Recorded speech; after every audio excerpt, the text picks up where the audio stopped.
Welcome to Trial by Wine. We take a closer look at crimes that highlight how fascinating humans can be. Schmidty, Swanny and Clarky visit crimes and run them through their jury of three, debating both sides of the case to agree an appropriate, if totally fictitious, sentence. Please be advised, Trial by Wine may include explicit or disturbing content and will include drunken rambling. Listener discretion is advised. All right, how are we? Very well, thank you. Very well. Yes, good. Good. Yeah, so we left the last episode, which was the sort of backstory, if you like, to Caylee Anthony and the disappearance of Caylee Anthony, and left you on a bit of a cliffhanger, really, because there's so much in this story. So I'm going to, without further ado, I suppose I should introduce us. I'm Schmidty. I'm Swanny. And I'm Clarky, and together we are Trial by Wine. And I bet we are drinking the same thing we were drinking in the last episode. So without further ado, I'm going to continue the story of Caylee Anthony. So quick recap. Caylee was a big fat liar. She told lots of lies about where her baby was for 31 days when Caylee had gone missing. And then she told the police tons of lies after that. Parents, her mother definitely had serious concerns about where Caylee was. She ended up calling the 911 3 times. And now we find ourselves, and they jumped immediately in the investigation to assuming that she had murdered her daughter. I covered in the last episode the forensics that had led the medical examiner to suggest that this was a homicide or rule it a homicide, and the fact that the police didn't appear to actually investigate anyone else. So, okay. I think when I finished last, I was talking about how Caylee's a big fat liar. All right, so Caylee's a big fat liar, but is she a killer? And if Caylee didn't kill her daughter, what happened? Or who did? I reckon this case should be a movie. It's just so interesting. Anyway, it's very hard, and you won't get an easy answer as to what happened. You're going to be left having to work it out for yourself, unfortunately. Sorry, Swanny. I know you like it when it's just cut and dried, but can't help you with that. Right, so we start the case with the prosecution leaning hard on her post-disappearance behaviour and lies, and that they are measures of her guilt. The defence, however, basically immediately say Caylee actually died as a result of an accidental drowning in the family's pool. And Caylee's lies were a coping mechanism shaped by trauma and abuse. And I will remind you that Caylee had been lying for most of her life, certainly since she was 8. And we should ask ourselves how often kids just lie for no reason. So is the defence suggesting that Caylee found Caylee dead in the pool? I'll get to it. And wrapped her up and put her in a bag and, okay. No, they're not, I don't think. So sounds like it. Research in psychology shows that survivors of childhood sexual abuse often develop complex coping strategies.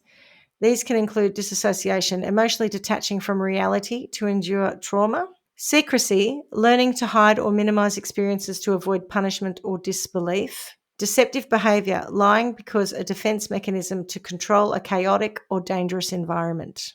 For a child, lying is not necessarily about manipulation, but about survival. It can become ingrained into adulthood as a reflexive strategy when facing conflict, scrutiny, or shame. At trial, defense attorney Jose Baez alleged that Caylee was sexually abused by her father, George Anthony, and that this taught her to lie from an early age. The claim was shocking, and George denied it under oath. No independent evidence corroborated the allegation, but the defense didn't need proof. They only needed to raise doubt about Caylee's behaviour and credibility. So basically the defence have said she lied and she was all disassociated and all the rest of it because that's a coping mechanism that she has learned since she was the victim of sexual abuse by her father. Abused by her father, but there's no evidence of that. Well, how can you prove that? Did she say that she was sexually abused by her father? Or they just decided that she was? No, 100% she says she was sexually abused by her father. Yep. She did. Then? She does now, and she did then. Yep. Yep. What we have to assume is that Caylee told her defence team some version of what happened. And, of course, they're not going to which you would that's all expect her to client do. privilege, right? Yeah, which gives them something to work with. And so so she told them that she'd been abused. I'm not sure that at the time she told them what her current story is, because her story over time has changed. She's undergone an awful lot of therapy, she says, and she has a better sense of why she behaved a bit the way she was. She does say she's incredibly ashamed of how she behaved. The fact that she did lie, the way she responded to everything made it so much worse. And she's, But is terribly. she saying that that her daughter drowned? That's where it gets trickier. So we're not done yet. Yep. You should have got yourselves wines for this one. I should have warned you. Oh, fuck, man. Okay. So even without confirmation of that sexual abuse, the theory resonated psychologically. So Casey's elaborate lies, inventing jobs, friends, caregivers, they were extreme, but consistent with someone who had normalised dishonesty as a way to avoid confrontation or exposure. As I said, Also Casey herself. consistent with a truth stretcher. Yeah, but what makes a truth stretcher? Why do you become a truth stretcher? And that's the heart of the question here. Why did she start lying at a young age and consistently lied about lots of things? Like, she was known to be a truth stretcher. Or it's irrelevant. That's what I guess that's what I'm saying. I'm not convinced it could be irrelevant. that, or it might not be. I'm not convinced. I've worked with people who are compulsive liars. It's so have frustrating, I. but Yeah, I know. It's I don't really know. bad. I wouldn't automatically go, that's because they're abused. No, but compulsive lying isn't a diagnosis in its own right. It's a symptom of something else. So anyway. Well. And you're right. It could be sexual abuse. It could be something else. But I mean, I could cite those references because I went to the effort of getting them, but then I deleted them because this was too long. But I did look up some, all that bit about psychology was actually underpinned by referencing. Trust me. Anyway, I didn't quote anyone directly, but I was just going to say, I don't think the lying is evidence of abuse. So whilst that may be symptomatic of abuse, it doesn't prove that she was. That's right. So I'm not automatically going, all of that happened because she was abused. Correct. Yeah, no, get it. Yeah. But she says that her father abused her from the time she was 8 till she was 11 or 12, and then he stopped, which I thought was interesting. And then after that, Casey says that her father abused her from the time she was about 8 years old till 11 or 12. And then she said that after her father had stopped coming in and well, by abusing, we're talking the gamut, right?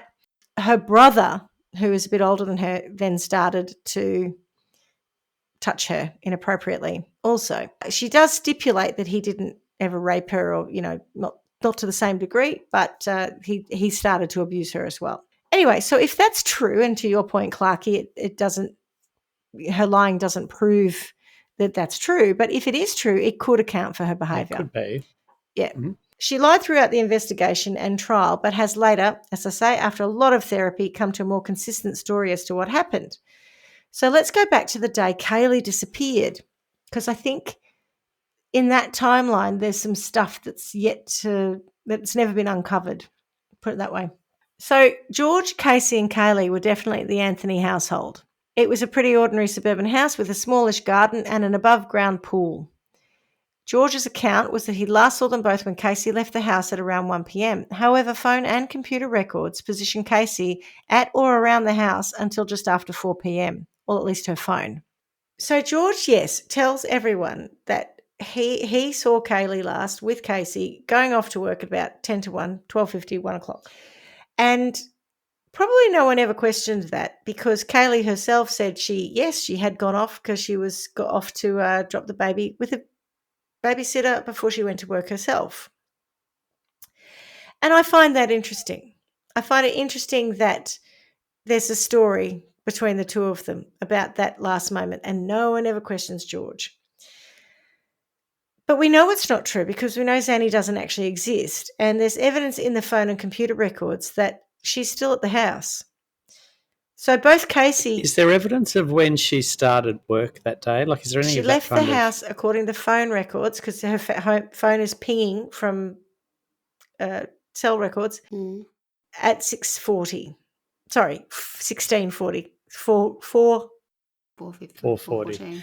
But 4 o'clock, between 4 and 4:20. You're not real good with the clock, love. I got confused there, didn't I? Sorry. Yeah. I can't do the 24-hour thing. Yeah. I can't do a 24-hour clock. I was 1,640 hours. And the small hand was on the floor. Oh, bless you. No, but did she actually work that day? And if so, she do you didn't know work. what time She didn't have started? a job. She went to her boyfriend's, and she definitely Right. went to her boyfriend's at about 4 o'clock. She got to her boyfriend's about 20 past. Right. She was on the phone to him at the time. So he was lying when he said she went to work, and she was agreeing with him. She lied about working. So from George and Cindy's perspective, they thought she had a job because she was lying about working. So, Right. but I think he lied about her leaving because he that's what I'm wondering. He used details like, was he involved in the? Because there's details like he says, I remember Caylee and her, they had their backpacks and off they went. Did they? Right. So I don't think George is kosher. And yet I kept reading people going, well, the evidence is that George saw them last at this time. I'm like, no, that's what he said. George's story. That's George's story. But there's no evidence. It's not a photo taken at that time or CCTV camera or anything like that. There's Witness testimony is the most unreliable. Dodgy as, yes, that's right. So in the recent documentary, Casey says that she had a lie down with Caylee because she wasn't feeling terribly well. And when she woke up, Caylee was gone. And Caylee had actually been beside her on the bed. And then so George, she comes out and goes, where's Caylee? And George is like, what do you mean, where is she? What have you done? She's like, I haven't done anything. Where is she? Where are you? Yeah, where were you? Aren't you at work? He hadn't gone to work yet. This is her version of events, right? So then they run around looking for her, looking for Caylee. And then she goes out the front of the house and George goes out the back. And when she comes around the side of the house and she finds George standing there with Caylee in his arms, dripping wet, as if she has been taken out of the pool. And she says he handed Caylee to her and she's soaking wet and she's cold. Casey becomes distraught and George says, this is all your fault. You did this. You know, you're a bad mother or something like that. And she's just looking all shocked and horrified. And then he sort of changes and he says, look, don't worry. And he takes Caylee from her and he says, she's all right. It's going to be okay. She's all right. And he takes her inside and says, and then Casey seems to have no recollection as to what happened next. In her mind, her father had taken Caylee and Caylee was with her father for that 31 days. And she apparently, according to her, kept saying to him, where's Caylee when I'm going to see her? And he's like, don't worry, she's okay, she's fine. Don't worry, she's coming back. Don't worry, she's fine. All right then, cool. No worries. And that's her, is that her recent thing as well? Or that's are we going to get recent to that? account. Yeah, right. Yep. Oh, fair enough then. I think that's the end of the story then, I guess. Still, neither of them. Nothing to see here. That's right. No. Do what you might expect and call 911. So obviously it sounds a bit weird. If you believe that Casey was the victim of abuse and control from her parents in different ways, and her abuser told her to just keep on trucking, which he had pretty much done her whole life, it's not impossible to believe that version of events, but there are a lot of holes in it. So if you are going to believe that, you've got to also believe that Casey has some trauma-related gaps in her mind on this stuff. If that's true, and Casey was abused, it also quite often happens that the person who was abused will not allow their own child to be near someone who abused them or Interesting you say that.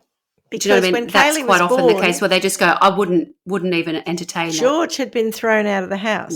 Cindy and George had marital issues, and Cindy had actually finally said piss off to George when Caylee was born. Right. And Casey was quite happy then to be in the house with her mother. Okay. I believe it wasn't until somewhat recently that George had been allowed back into the house. And Casey had consistently talked to people around her that she wanted to move out, she wanted to get out of there. So Casey and people have said she was talking about, to the point of the day of this happening, she was talking about moving in with a friend of hers and taking Caylee with her. So she says, you're absolutely right, Swanny, that she saw him as a threat and she was concerned that he would abuse his daughter as he had abused her, and she wanted to get her out of that situation. Is there any suggestion that Cindy was aware of any abuse that occurred when Casey was younger at the hands of I think George? I don't want to get it totally wrong. I'm not sure that Casey ever told her mother about George, but I think she mentioned that the brother was getting handsy. And according to Casey, her mother, and I can't remember the quote, but her mother had basically said, it's your fault, you're a bit slutty or something like that. One of those, let's victim shame the girl. Well, and also we don't really know what level of abuse Cindy herself has suffered at the hands of George. Sure. Because she has never said she has suffered any abuse. But George did get, and we know it's easy to get, we know that this is easy to happen. This happens, right? And we know anyone can be the victim of a scam. But George was the victim of a Nigerian prince scam in 2008, so the early days ones, and lost $30,000 to it, among other things. And he had multiple affairs. What? And, you know, he's just not – I don't think George is an upstanding individual. Now, it doesn't mean that he's a murderer or – It's interesting that he's no longer a policeman, then he sort of changed. Yes, he left law enforcement to become a security guard. Yeah, I wondered why that was. Well, see, you're picking up on what I'm putting down there. So, yes, let's go back to what the evidence suggests, shall we? And Casey's car was used as evidence. As I mentioned earlier, she'd run out of petrol a couple of times, and the second time she'd left it for too long and it got impounded. This was because... Was this in the 31 days? This is in the 31 days. When was this? So the 27th of June, 15 days after Caylee disappears, the car is towed. The car is taken away. Or she leaves it, so about 15 days. Now, the first time she ran out of gas, she got her boyfriend to go with her when the parents went home, back to the Anthony home, and they broke into a shed, and they took 2 petrol cans that were in the shed, and they went and filled them up, and they filled the car up. And the boyfriend at the time said he didn't notice anything untoward about the car. And then the second time, on the 27th of June, she left it outside this dumpster or shop. And then on that occasion, she went with a friend to buy a gas can. But when she returned, the car had already been towed. And at the time the car was towed and eventually picked up by George and they opened it up, there was a bag of rubbish in the back of it that had gotten really rotten and disgusting and stank, and they threw it in the bin, and then that was later recovered. So George also testified that at one point in the 31 days, he asked Casey to get something out of the car and she was all cagey about it. But when you actually listen to the testimony, what he describes is that he had reported the petrol cans being stolen to the local police, and he told her, and she went, "Oh, really? Oh, that's interesting." Like, she never said, "Oh, shit, that was me, Dad. That was me and my boyfriend because I'd run out of petrol." And the petrol cans, I think, were in the car. And so when the dad says, "I want to get this thing out of your car," I can't remember what it was. It sounded like bullshit to me, but he was saying this. And she says, I'll get it for you. And he implies in his testimony that she was trying to stop him going into the car so he couldn't see what was in there. But when you actually read the story, you can see she's stolen these cans. She didn't tell him that she'd stolen them. They're in the car. He's going to find that. That's what she's cagey about, is the petrol cans. And what happens is she gets into the garage and she grabs it. She goes, "There's your fucking petrol cans." And he's like, "Oh, great. I reported this to police. Now I look like a dickhead." And she's like, "Oh, well, fuck off," or something, because she's not on a great relationship with her father. And that's the story. But he then turns that, when he's talking to the prosecution in the trial, into a story that implies that she was hiding something more. So both the father and the mum on the 911 call make a fuss about this car smelling like a dead body had been in there. Casey, again, we know she's a liar, but she told one of her other friends that... Which call's that, sorry? Which call was that? I think it was the third call. So they rang... Remember, she rings 3 times on the same day, and she's like, "Something's wrong, kid's missing." Yeah. She rings finally the third time, because she just found out that the car had been towed, and they go to get it back, and it smells. And so she tells them on this 911 call, "It smells like a dead body's been in here," or something like that, right? Which also I find weird. Yeah. But anyway, so... I wouldn't really know. I don't know. I just find the whole thing weird.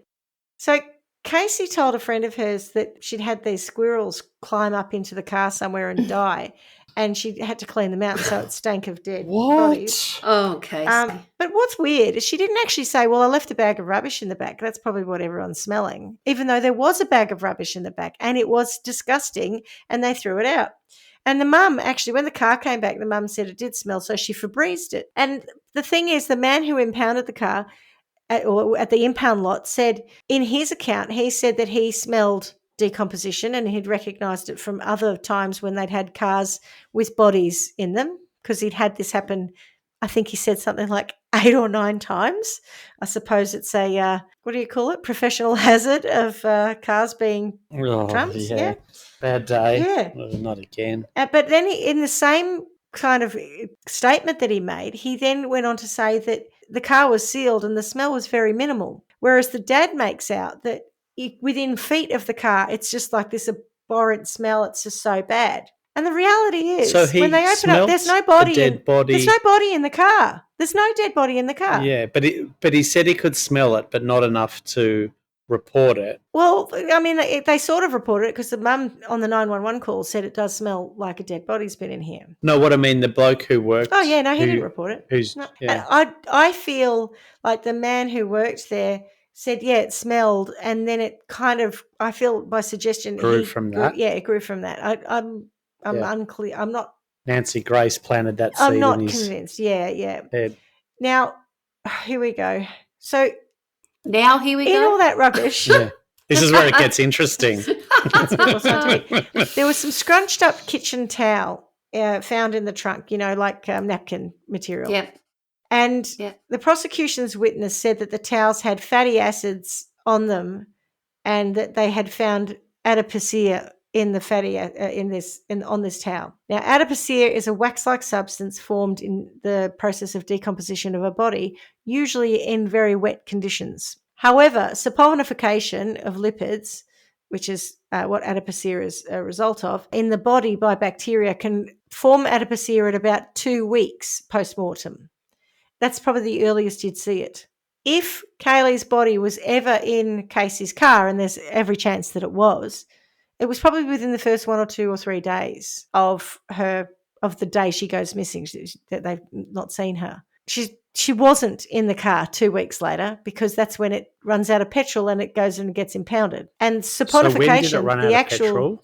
It ran out twice. I can't remember the original date. The second time was the 27th. So it was like 11 days after she's gone missing, 11 or 12 days after she's gone missing. But so it could have been in there for 10 or 11 days. No, very unlikely. There's no ooze either. There's nothing in the carpet. There's no DNA. There's leakage.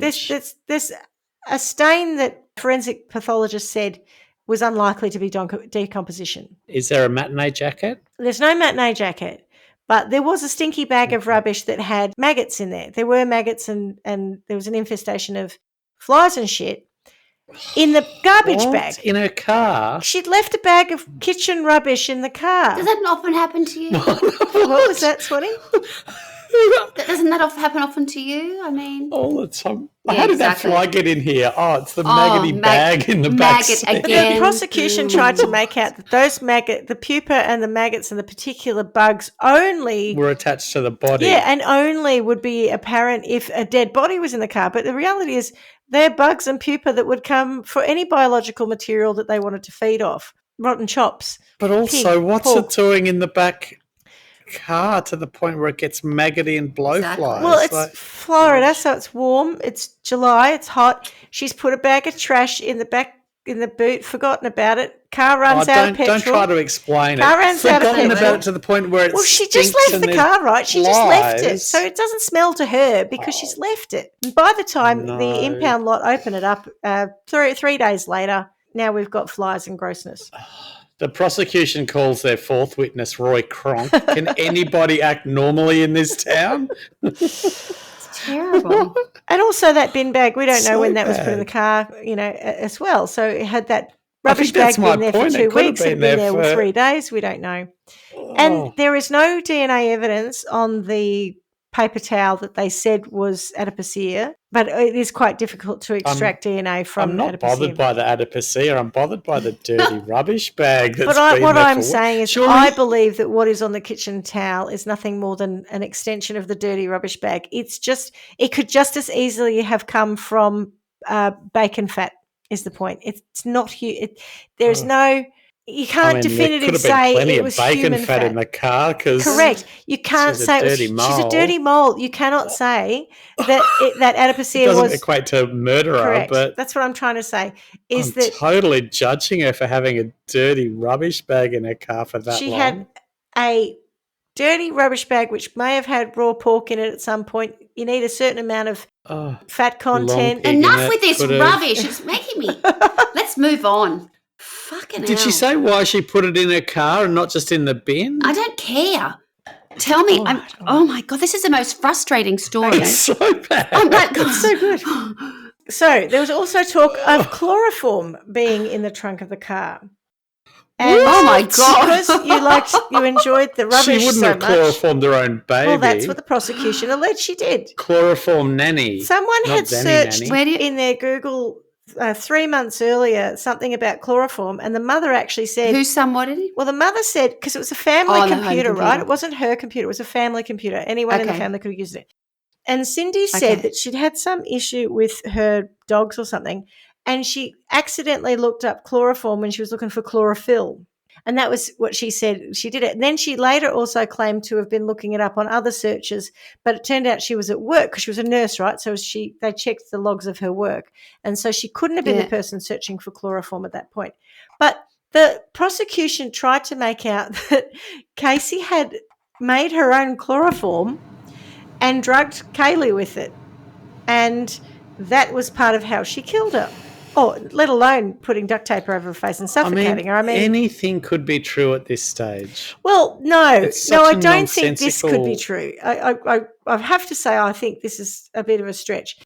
As opposed to the rest of it. Yeah, this you've got to They do this also. The prosecution brings in this, evidentiary bloke who does this test, and he basically heats up pieces of carpet and he heats up parts of the car to be able to create a gas that is stronger than, just what you would smell. And then he puts it through a mass spectrometer and breaks it down into its compounds to then determine what level of chloroform or anything else had been in the vehicle. And that's what the prosecution relied on to say, yes, it was full of chloroform. But the reality was that chloroform gases can form when chlorine react with natural organic matter and can become airborne. Remember, they had pools. Yes. And cleaning products such as Clorox, I think that's what Trump suggested people inject themselves with in the time of COVID, contains chlorine. And it's a common product for removing stains and mold. So actually, the presence of chloroform in the car could have happened through someone just cleaning the car at any point.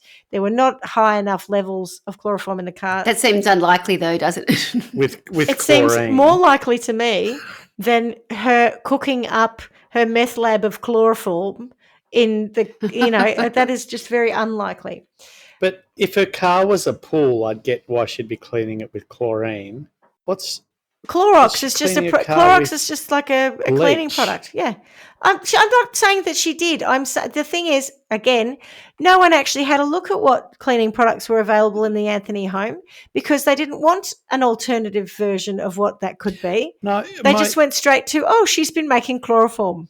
But it's like the masking or the duct tape. Like it's all just nonsense. It is. It's not evidence. It could be this. It could be that. It could be anything. It's not evidence. That's right. They found one strand of hair in the trunk of the car, which they said was Caylee's. And I say they said it was Caylee's because they matched it by mitochondrial DNA, which meant it could have been Cindy's, Caylee's, or Casey's. It's just maternal DNA. But also, you would expect the baby's I would expect the baby's hair to be in the car. That's right. But this one piece of hair had a root band on it, and it was forensic. A root band, right? So forensically, when a person dies, sometimes a chemistry occurs, and it creates a banding at the root of the hair. And so they used this and said, there you go. That's evidence that a dead Caylee was dead in the car she was in very early stages of decomposition because that's what causes root banding. But guess what? No, root banding does not just happen through being killed and decomposition. It can happen pre-mortem. When you're chloroformed? Or trauma. By other reasons. So it is just a refutable fact. It's not evidence. It's another not evidential piece. Okay, so there really is very little actual evidence in this case, and certainly not enough to convict anyone of murder. But that didn't stop the media from sharing speculative information and at times misinformation to ensure the public were convinced that Caylee Anthony deliberately killed her daughter. Of course, she was labelled a psychopath or a sociopath because her behaviour wasn't consistent with expectations. Good old Nancy Grace interviewed 2 psychologists who evaluated Caylee while she was incarcerated. And Dr. Whites said this: well, the evaluation that we did, and Nancy, I want to stress, we did not only clinical interview and interaction, but we reviewed significant educational and developmental history information, police reports, we looked at family records, we looked at videotapes and pictures. And psychometric testing. So we tried to accumulate the best information available to render some professional opinions. Let's be clear, many of the mental health experts have been yelling psychopath and sociopath. And there are a variety of mental health personality disorders that have qualities that consist of things like the lying, the clear lying, the deceitfulness, the stealing of money, the misrepresentation, the misstatements, the things that Mr. Baez and his opening statement closing talked about strange, unusual behaviours. Certainly those components exist within Miss Anthony, and they were recognised. And we strongly considered those factors when we looked at whether or not she met a personality disorder classification. However, in my mind, specifically when it came to antisocial personality or sociopathy, there was a specific provision that ruled out her being diagnosed with that disorder. Now, there were 2 psychologists who diagnosed, I suppose, or interviewed her, and both of them said she was extremely immature, but not a psychopath, not a sociopath, or a narcissist. And, of course, apparently that interview was quite short because Nancy Grace didn't like the answer she was being given. Anyway, in January 2009, so about a month after Caylee's remains were found, George Anthony tried to take his own life. Now, he didn't succeed, but he did leave a 5-page letter, which was recovered by police when they intervened. It wasn't a confession as such, this suicide note, but he did talk about being to blame for Caylee being gone and that he would be with her soon. As I said, George was one of the prosecution's star witnesses, though his testimony and statements were contradictory, and so his credibility was undermined. George's credibility was undermined by things like the car smell. So initially he told investigators that the Pontiac Sunfire smelled like a dead body. Later he said, actually it could have just been the garbage. And then later again in an interview in 2018, he went on and on and on about how it smelled like a dead body. Sometimes he claimed ignorance of Casey's fake Universal Studios jobs, and other times he implied that he had suspected that she didn't work there. And when he retold his timeline of what happened on June the 16th, his timeline varied depending on when he was telling the story. And, of course, for me, I saw them heading off to work at 12:50 on the 16th of June, but the phone records indicate that she didn't actually leave the house until 4:20, which I've really got to question. And also the whole backpack thing. No backpacks were ever recovered. With that statement, though, he made that statement of time 31 days later kind of thing. Is that right? How long? About that, yeah, because it would be they arrested her the day after the 911 call. So all of these conversations and giving the account of what had happened on that day would have been within that 24 At least 31 days. Yep. I mean, I couldn't remember what time I did things 31 days ago. True. And, of course, he categorically denied the abuse allegations under oath, and there was no evidence to corroborate them, so fair enough. Despite contradictions, prosecutors needed George's testimony. He established the timeline and described the car's odour using his law enforcement background to add credibility. So why would they not look at George? They needed George. Not his child molesting background to detract from credibility, but his law enforcement background to add to it. But even in the way that the police interacted with him, they treated him like he was one of them. Not that he was a suspect's father or indeed a suspect himself. In the 2022 documentary, Casey's defence team said that her brother Lee came forward and told them that George had previously in their childhood, whatever, disposed of dead family pets by wrapping them in a blanket and putting them in bin bags and then taping them with duct tape. This was raised at the trial to cast suspicion on George, given that Caylee's remains seemed to have been treated in the same way. There was no forensic evidence linking George to the remains, and there's no forensic evidence linking Caylee to the remains either. Linking anyone. That's right. Yeah. But again, he was an ex-cop, so it's not like he'd know how to avoid that anyway, would he? I believe that there was significant bias in the investigation, if you haven't picked up on that already. And whether George was or wasn't involved, he wasn't under suspicion. He was not investigated. And as an ex-police, as I said, ex-policeman was one of their own, and they approached him as a reliable witness rather than a suspect. It's just weird. They interpreted his contradictions as stress, not deceit, but we won't, say the same of Caylee. His suicide attempt was viewed as grief, not evidence of guilt. He was shielded by subconscious deference from fellow officers. Caylee's 31 days of lies and bizarre behaviour made her the obvious suspect. Once she was framed as the villain, investigators had little incentive to expand the circle of suspicion. Also, they needed him. The defence did try to intimidate George and get under his skin, and they did a little bit, but the jury pretty much dismissed all of their attempts to point at George as the problem as just, hearsay or not. There's no evidence for it. And again, he was never investigated, so of course there's no evidence. And apparently they did have his call records, but no one actually really looked at them. So, because it'd be interesting to see what George was doing. In Caylee's call records, there's a call from him to her at 3:04 p.m. He allegedly went to work around 2 for a 3 p.m. start, and his work was 30 minutes away, so he may have left at 2:30. But why would he be calling Caylee 4 minutes into his shift? Also, no one seems to be too interested in this. The defence called his mistress, yes, he was having an affair in the middle of the trial, who testified that George had told her that Caylee had died in an accident and the whole thing had snowballed.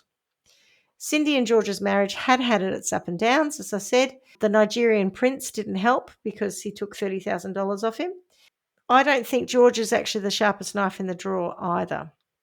So the thing is, right? It feels like there's a whole lot of knife handles in the drawer and no knives. No knives, right? And no one's sharp. If Caylee drowned in the pool, which is what the defence said, why would George or Caylee not just call 911? It's an accident. So why wouldn't you just call an ambulance or call the police? Caylee strongly implies in her documentary that she believes George had begun abusing Caylee, and she thinks that something went wrong in that abuse and that he accidentally killed her. And she did talk about her account. She said when he abused her as a child, if she ever tried to fight back or say no, he would smother her with a pillow until she passed out. And she tells that story, and then she obviously implies that perhaps a similar thing had happened. Then he put her in the pool to make it look like a drowning.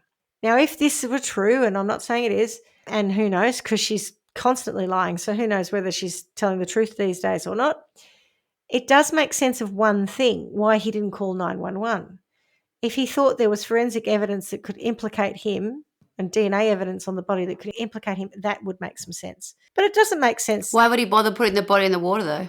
Oh, just to make it look like she drowned. It was the idea. To convince Caylee that that's how she died. That's right. But it doesn't make sense that Caylee's body was dumped less than a mile from the house and so close to the road. And I've looked at maps. It doesn't make sense. Her body was so close. It could have been found. It's surprising. Well, it was found. What was his name? Roy Knox? No, what was it? Roy Kronk. Roy Kronk.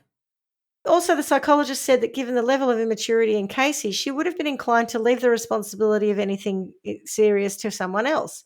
In this case, if her father was present and took Caylee would have assumed he'd call 911 or do what was required to resuscitate her or do the adult thing.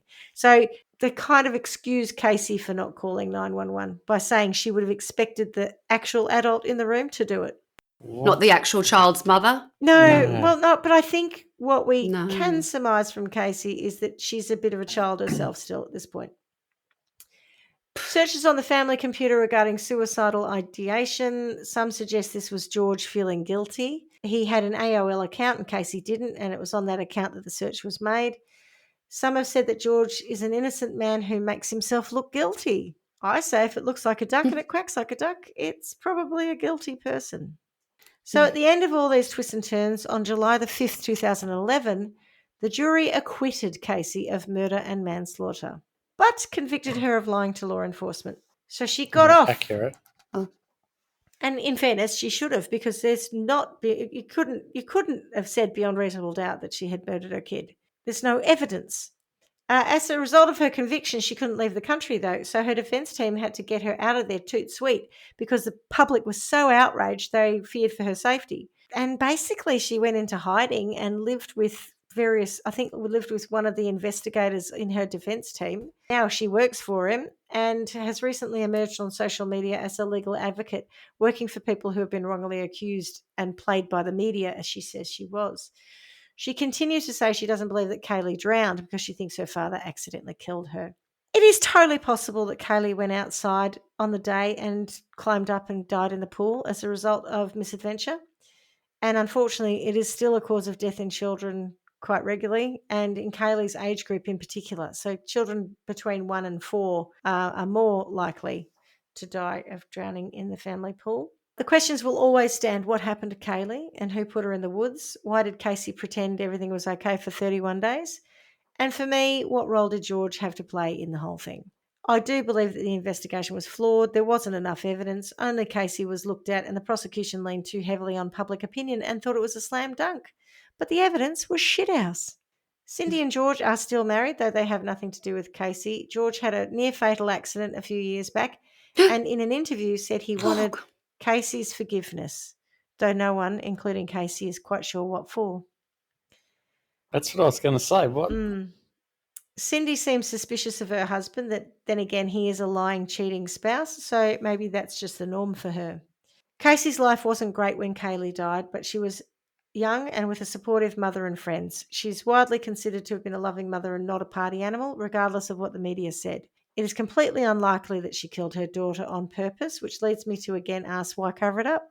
Some have speculated that her need for her parents, particularly her mother's approval, was so high, and the fear of being rejected for failing or letting her mum's expectations down led her to hiding the accident, same as she tried to hide her pregnancy.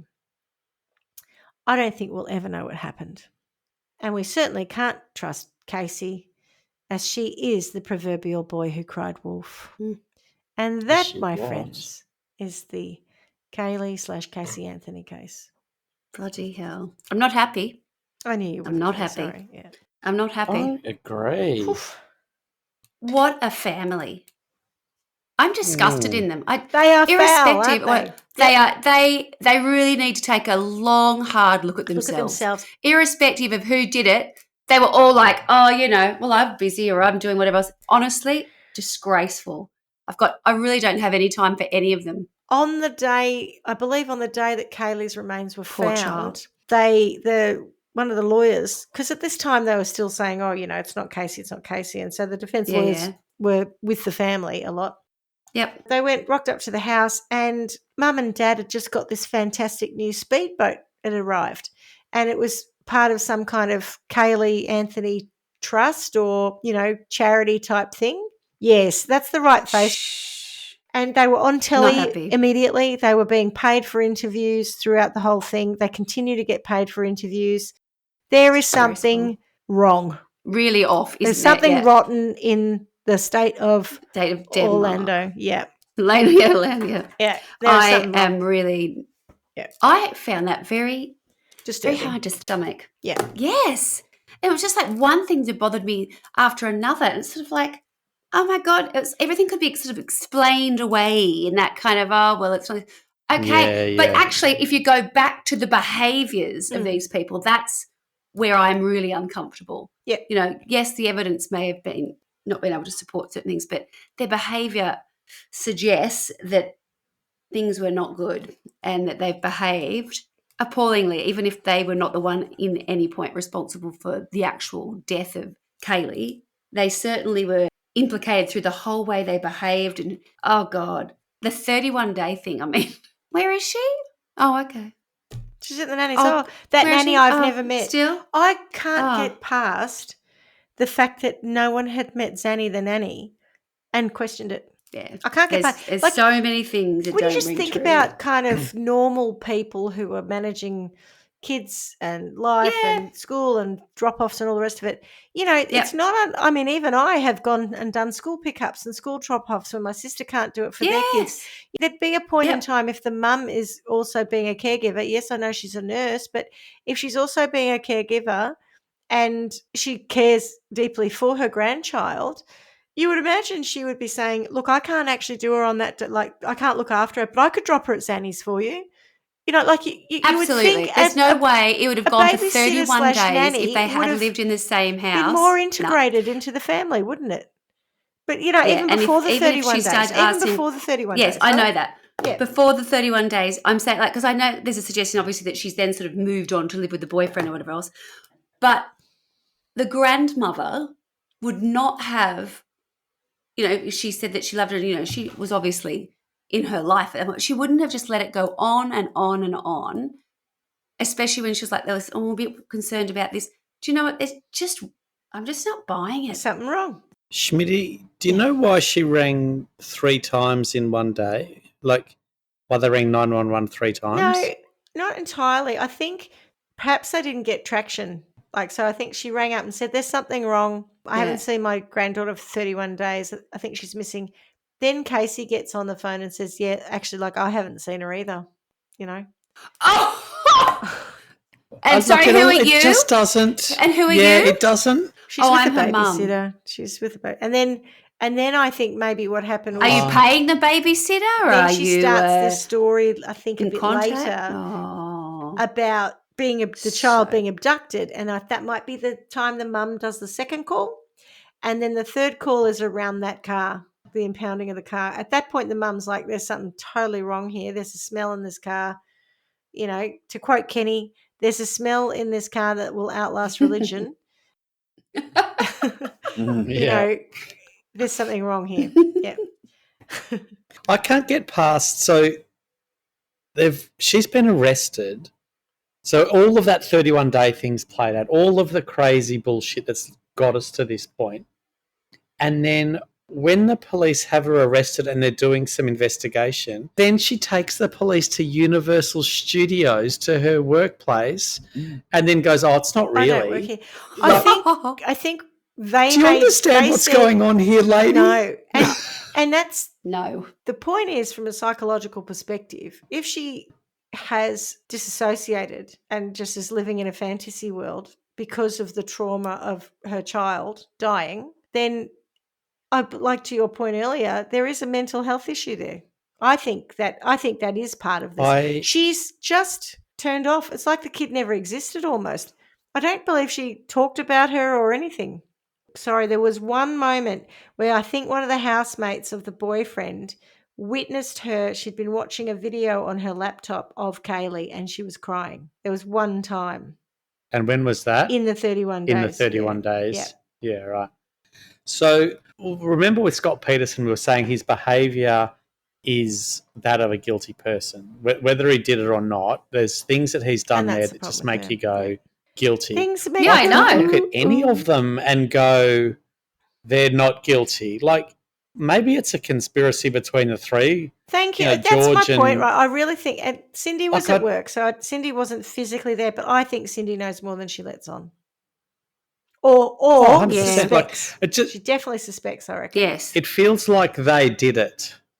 Like, and I know you can't That's make what I think too. they guilty of it, but yeah, they have. They know what happened. They know what happened. Yeah, and they're not telling.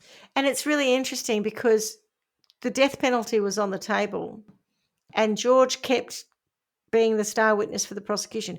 George basically went in there trying to make sure his daughter got the death penalty, and I believe it was after the defense spoke to the brother Lee and said, your sister's going to get killed for this.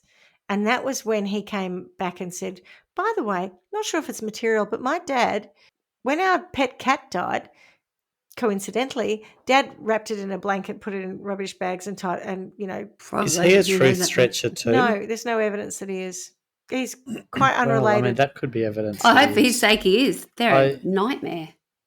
Oh, my God. Unrelated. What a terrible bunch. Ugh.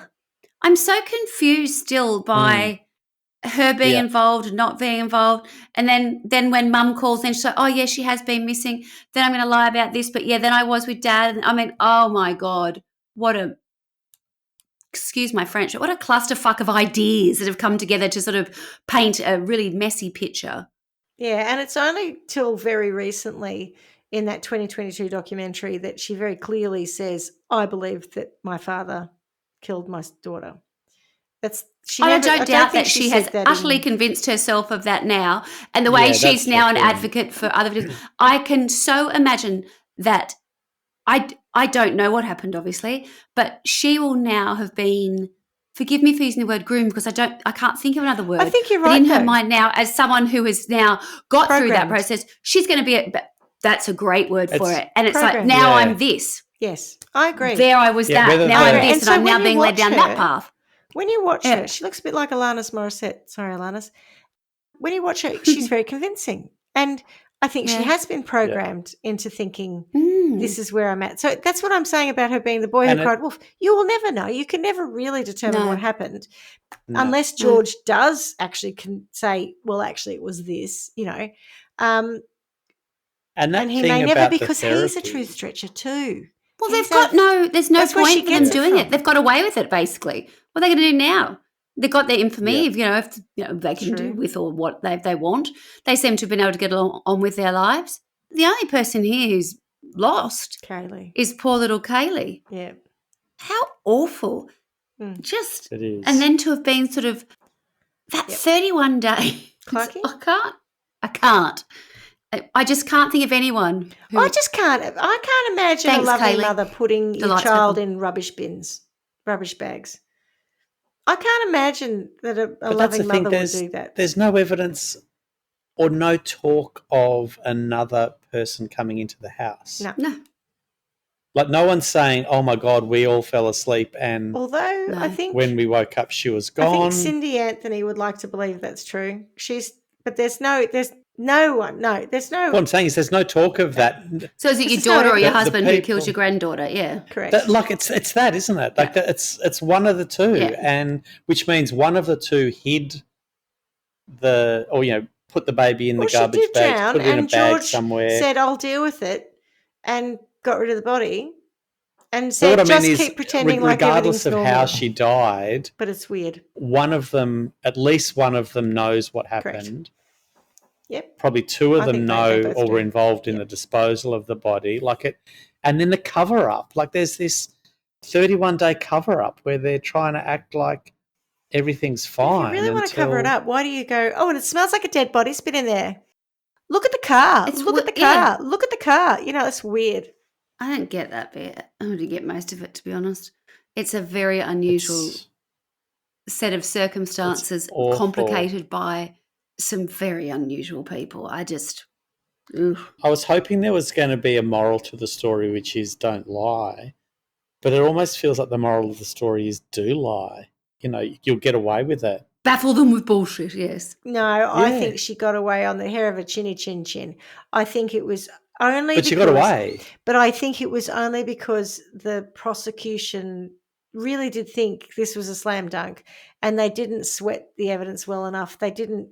I mean, they were very good team and they did a pretty good job, but the defence were just able to seed enough doubt, which is surprising. But the point is she still got away. So it sounds like she never once tried to tell the truth. Well, no. So she got off through lying. So rather than at any point going, you know what, I'll be truthful with you and I'll tell you what happened, which it sounded like she never did until possibly after her therapy. She doesn't really know. He got away too. So in her mind, she doesn't know what happened. Whatever. The point is he lied, she lied, I think the mum lied or the grandmother lied, and they all got away with it. That's the bit that I'm annoyed at. One of them did it, I think, and all of them got away with it through just talking bullshit. But even if none of them actually killed Caylee and she died by accident, they certainly covered up. They didn't 100%. Do the right thing. One of them found her dead and decided to lie. Yeah. Put her around the corner in the woods. Who does that? Literally around Bury her the in corner. garbage bags rather than fessing up I know. Just that terrible. an accident Terrible. happened. Like, that's best case scenario. Yep. Sentencing. Okay, let's say we know all three of them lied. Something undignified, because Yes. the poor, what happened Oh, to it's terrible. Caylee, the post-mortem stuff that happened That's to Caylee is horrendous. horrendous. It's just the disrespect. From That's what gets me. this this beautiful little not girl just that, there's the dumped like rubbish. and then the animals and Yeah. all of that. The whole thing is just disgusting. awful. But I was a beautiful didn't mum even and I bury always her. cared for her a great deal and I was Yeah. They always didn't this and I even was always bury her that I know of. No. I know she did ask No. someone to borrow a shovel, Mhm. but the baby wasn't buried, so who knows what that shovel was for. She said it was to dig up a root. Maybe, but the ground was too muddy, so we just put it on the side of the footpath because Unless she gave her a shallow Like that grave and then police. that hurricane came through and the water dislodged the body. Don't know. possibly. Again, more stuff we'll never know. But yes, That's something where it does sort of undignified. speak to her in some ways, where I think with him, surely as a former police officer, you wouldn't be so naive to go and leave the body so close to the road, so prominent. If the hurricane had come through and lifted up, whatever, fair enough. But she strikes me as that she was described. She's so immature that that's the kind of ridiculous decision that she would make and go, oh, I don't, and I'm not saying that she did. It doesn't add up. And the thing that does add up is simply their behaviour around the things that did happen. That I can see, and so that I can judge them on, and that's what I will judge them on, which is they, as a unit, are the most disappointing group of people in terms of how they viewed and respected their granddaughter. I just can't get my head around it, really. It is just disgraceful. How I'm going to punish them, I do not know, Schmidty. Give me an idea. I'm pretty sure that they will be punished. Well, I mean, for Casey, I'm quite happy to put a scold's bridle on her for a bit because, a lot of her issue is what comes out of her mouth, right? Too much talk. So the old medieval thing, holds the tongue so she can't talk. Yeah. So then we don't have to listen to her lies for any period of time. The bit where you talked about the grandparents getting the speedboat, that's where I think I just don't. Yeah. I don't. How do I punish people who think like that? The Where's their defense head lawyer, at? the defense You know lawyer what I who mean? was telling that story, or the investigator in the defense team who was telling that story, said, I just looked around and was like, what the fuck is going on with these people? It was the day that they found the remains and they were more interested in the speedboat. That's why I don't know how to. I don't know how to turn the turn the vice. You know what I mean? On punish them because I don't know what bit would hurt them because maybe we exactly, sink the boat. Clarky. Let's sink the boat for a start. Absolutely. But then it becomes. That's where I really struggle because I don't want it to be a materialistic kind of punishment because then that gives even less sort of grace towards poor Caylee. And I just think, I don't know. Where's their dignity? I know they don't seem to have any. No integrity, nothing. That's the word. Where is it? The defense team brought his mistress in as a witness. I swear, when I was watching this thing, I just went, what now? I was like, this just got a whole level more insane. I already thought it was a crazy story, but that was even, more insane. That is. But back to your thing, Swanny, about saying, yes, you could say that. I think you're probably right. I think, I believe. Yes. I think Caylee probably drowned in the pool and Casey found her and, like the pregnancy, couldn't cope with the consequences of that. And so she did take her, wrap her in a blanket and put her around the corner in the woods and pretended nothing had happened.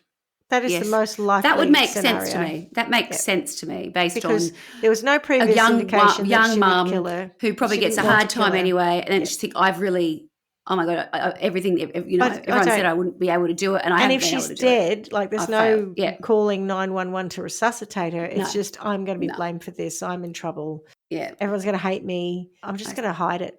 That is the most likely scenario, I think. One other thing, you said that she's saying that the baby was a product of date rape or a result of date rape. Is there anything more about that? No. I think it was... They're all just convenient lies. Well, it might not be a lie, but I think what she's establishing was herself as a somewhat naive, easily such an innocent, victimized person. It's just convenient. You know, I now have a story that explains my weird behaviour. I have a story that explains that really weird thing, and there's always another story, and there's no evidence to it, and there's nothing. She talks about how her psychology was that she spent all her time trying to make everything look perfect because, to your point, Swanny, she was living in an environment of disgusting people, but outwardly they had to look normal. They had to look good. You know, they had to look... Yeah. And she had I can't this... be sympathetic to You don't have to be that. sympathetic to her. No. But that's, you know, to her view, her mother had her doing... Like she was... I can't remember, but like, you know, Swanny, she was probably a dancer and a this and a that. Like she was very popular. Was she? I don't know. That's what I think. It's hard to know because I don't know enough about her background or whatever else. But to Clarky's point, there's always a post sort of reason why that would be. You know, sometimes people just do really shitty things because they're not good people and they make very bad choices. That's what it feels like. Yeah, and I think this is a series of very shitty things and bad choices. And it's complicated by then whether or not other things had happened in the past, but it's not an excuse. There was no evidence that she was a bad person prior. In fact, people said she was very generous and she was very kind. And that's fine, but you can still make bad decisions. I believe she did make a bad decision. Yeah. And continued to back that up by lying and all the rest of it. Yeah. The lying behaviour, though, I mean, I'm inclined to... I don't disbelieve the abuse, but there's no evidence. I don't know what to believe. I think that's the frustrating thing. We just don't know. God.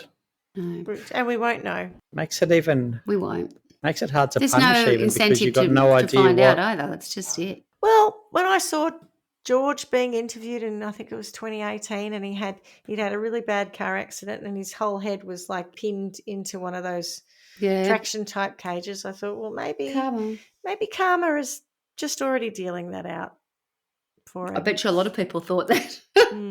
Even if he did nothing more than lie or cover up things, he certainly did seem to not support his daughter, put it that way. So, but yeah, I think I'm quite happy with Casey just giving it a rest in the yap front because she just has done a lot of that. And she's in it in her current documentary. She does a lot of yap. I mean, a frontal lobotomy wouldn't go astray. If the version of events is that she was abused and that she disassociated and she freaked out and she, you know, the kid died by accident, I don't think I'm comfortable with giving her a frontal lobotomy, but I do think probably a fair amount of time in a psychiatric ward would be good. Get her through that. Yeah, and I think that's what I mean by it being so frustrating because of all the lies. You just don't know. Yeah. I still don't think you're getting the truth from her. But if I'm punishing the bit that is troublemaking, lying, creating all of this drama and trauma and, you know, frontal lobotomy it stops. At least she's not going to be in this situation again. If she's genuinely a victim, I feel horrible for her. If she's a victim of all of that abuse and her father has drowned or killed or whatever her child, you know, all of that is horrific and you certainly don't want to punish any of that. No. But for the fucking lying that she's done. That's the problem. And that is the moral of the story, my friends. Just like the boy who cried wolf. You must not lie. Exactly. No.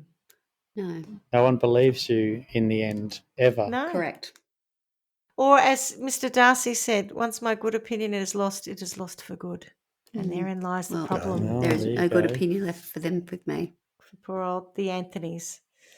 All right, well, I guess on that note, we should probably say goodbye. Tutty bye-byes or something like that.